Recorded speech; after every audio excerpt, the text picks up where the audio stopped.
Here today. He's going to be helping us restore the outage that we can see behind us. Steve, we really appreciate the work you've been doing and your team. Anything you'd like to share at all about the work and how on day 3 here on the recovery effort? Any comments or thoughts you'd share with the group? No, just we're working as hard as we can and just be patient. Just we're working as hard as we can and please be patient. I know everybody has to come and ask and stop us and say when's our power going to be back on, but we're working as hard as we can, and for 1,000 people to stop and ask, it just slows us down. So Steve's working 16 hours a day right now, so it's really full on, and that's the same for all of our resources. So we really appreciate it, and Steve, we know you need to get to work, so we're just going to let you get on with it. So thank you very much. yeah, thanks. Thank you. So we are literally fighting a battle here, a war on the destruction that was caused by the horrendous storms that we saw here on Tuesday night. We are throwing everything we can at this recovery effort, all resources, no expense spared. And I'm pleased to report that we are making real progress. Since Tuesday night, we have restored approximately 175,000 customers, and that's out of a total of 225,000 customers that were impacted by the event. We have over 1,000 employees working on the recovery effort. 600 of those are line mechanics and field personnel. But we also have many hundreds of people working in our call centers and in our control centers. But we are now moving to a new phase in the recovery effort. We have restored our main feeders, that's our main branch lines that support our distribution network. And our focus now is more on a hand-on-hand combat, one customer at a time, single customer restoration effort, which is exactly the kind of recovery that you can see behind us here. We expect that by midnight tonight, we'll have restored approximately 200,000 customers. And by the end of the day tomorrow, 95% of all customers that were impacted by the storm will have been restored. Finally, by midday on Saturday, we expect to have restored all customers or have dispatched crews to the remaining customers who are capable of receiving power from the event that impacted us on Tuesday. And finally, I'd like to share that we really do appreciate the patience of all of our customers. We know this has been incredibly hard. We know how tough it is to be without power for this extended period. We know it's stinking hot. We know our customers are struggling. And again, we just want to say how much we appreciate their patience. So with that, I will turn it over for questions, but we will communicating, and I'm hoping with your help, we will communicate those restoration times to all of our remaining customers who are out of power. Tom, how do you prioritize which neighborhoods, which cities get attention first? Well, as I've been sharing along, we always focus first on the hazards and making things safe. We then focus on those feeders that have the most number of customers attached to them. But in many cases, as we've seen with this particular storm, a feeder that might be out or a main line that is out might have a dozen or more hazards on it. So we have to clear each of those hazards before we can put that main line back in. So our priority is our feeders with the most amount of customers on. We also focus really hard on our critical customers, think hospitals, care centers, people who are most in need. What are you telling people who may still have a line down like this neighborhood did, what to do with those lines? Stay away.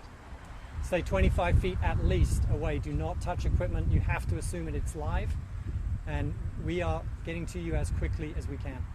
Has there been any communication with businesses like grocery stores, for example? We talked to one who said they couldn't plan because they had no sense of when the outage would be repaired. Have you guys been trying to communicate with those businesses to give them a time frame? Well, today we're trying to make that right with this global communication, making sure everybody knows that by Saturday noon we'll have all customers back on, and 95% on by the end of the day tomorrow. But yes, we are communicating with customers. We have a call center that's fully staffed. We're taking calls around the clock. We're working the outages 24/7. So yes, we're trying to get to all customers. Has it been difficult to predict when power will be restored when people are asking those questions because it's such a massive outage?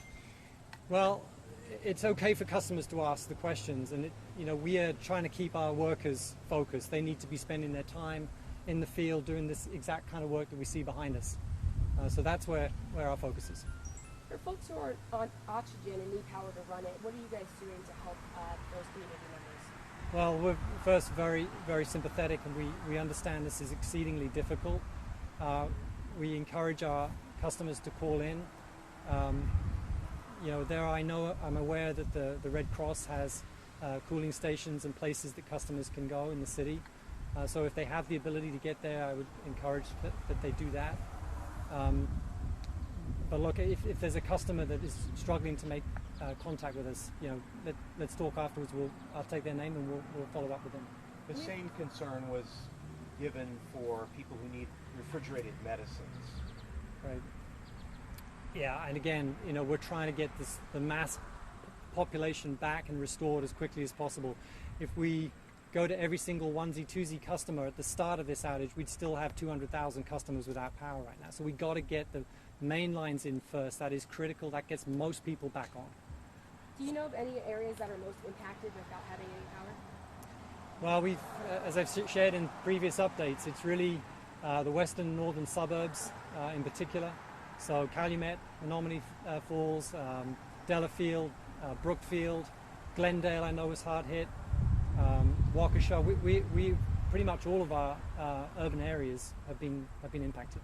So can you put a cost estimate on what you're doing here? And also, in the news release, you talked about parts of our system will need to be completely rebuilt before power can be turned back on. That sounds like a laborious, long project. Yeah, well, first of all, we're not counting the dollars right now.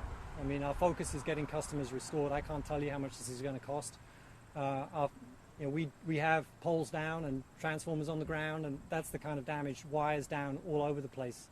So that's the kind of damage that we're talking about here. And substation damage as well in some cases. So a substation is something you would be rebuilding?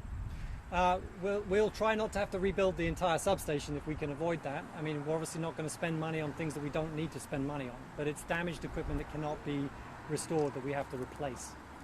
How equitable would you describe your efforts? Black, white, brown neighborhoods, rich, poor?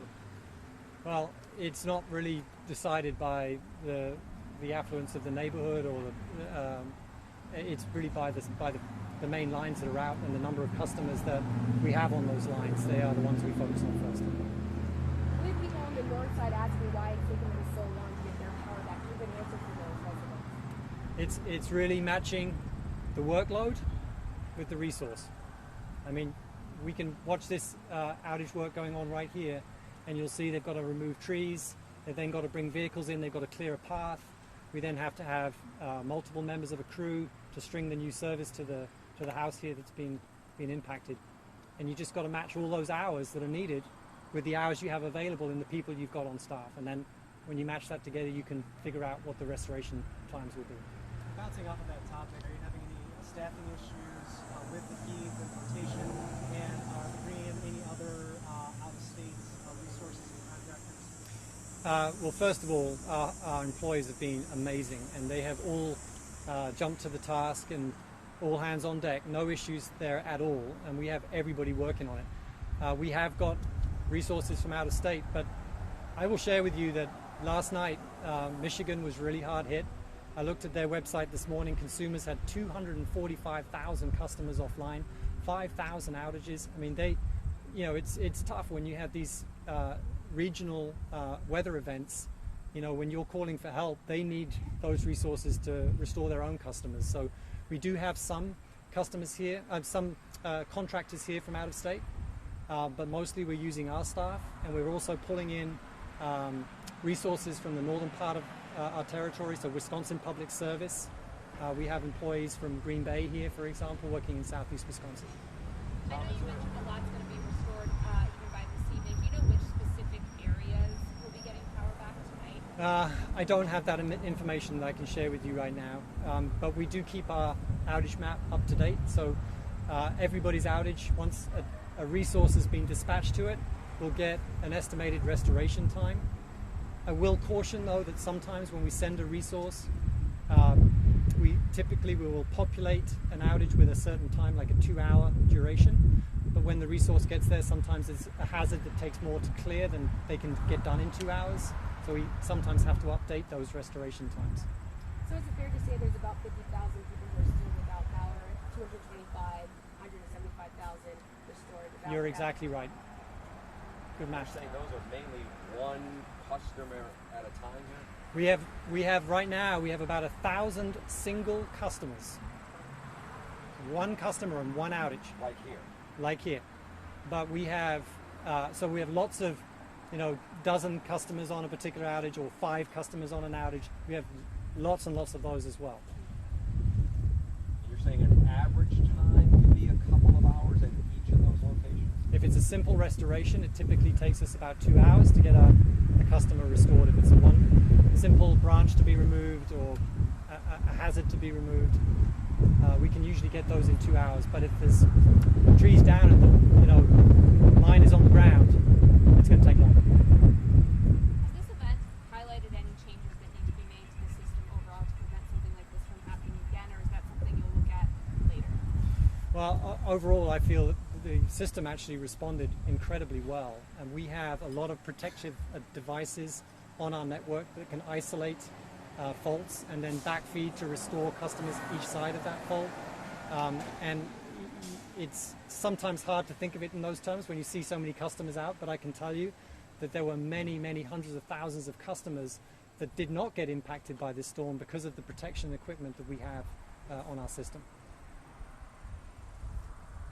Are you planning any updates for later this evening, similar to what you're doing now? We were not planning them right now. I think we'd like to just get the message out on the restoration times, focus on the restoration effort, but we will keep all of you updated. I suspect we'll have another update tomorrow, and we'll give you the latest then. This is one of the longer outages in Milwaukee that you know of? The longest. Yeah, I mean, in terms of the number of customers impacted, certainly in the last 20 years, we've not seen anything like this. But again, to be where we are today, after Tuesday night, Wednesday night, Thursday, we're 3 days, not even. We've got 175,000 customers restored, so we're working it as quick as we can. All right. Well, thank you all very much. Appreciate your time. Thank you. Hey, for getting video purposes, just for your own safety, just give a respectful distance.